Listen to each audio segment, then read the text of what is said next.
people's intersection with games and with technology is fraught with a great deal of cognitive distortion. And some of our work is going to always involve the cognitive piece of cognitive behavioral therapy. So often people are stuck online for very long periods of time because of FOMO, that's fear of missing out. And that is, even though they've just spent 7 or 8 hours doing that activity, whatever it is, they have this belief, this thought that if they leave now, they're going to miss out on something. And even though they might have been doing this for 10 hours a day for years, and they have all the data to suggest that nothing interesting is going to happen in that hour, they still believe it. They have the thought and they believe it.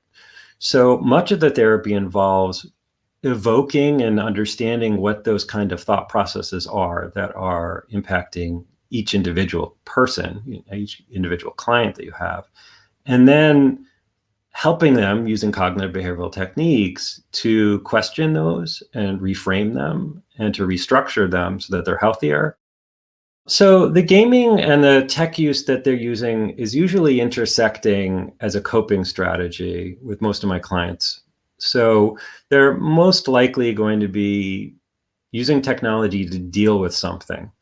Either it's escapism, which is probably the most common, where their lives are upsetting, and so they game or do whatever excessively, and then their life gets worse because they're avoiding their life. They're not dealing with those problems in a more direct way.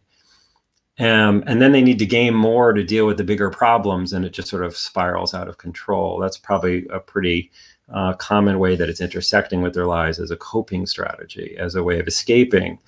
But also it's unmet needs IRL. So IRL is in real life. And many times, and the reason why that term is so important is that many times we see a pivot in the treatment when we bring their needs that are being met online IRL. So, they're able to be this whatever, that maybe it's like a really powerful person or really effective or really gregarious or whatever online. And if we can bring that IRL, then generally it then competes with technology, and technology can't compete with real life stuff.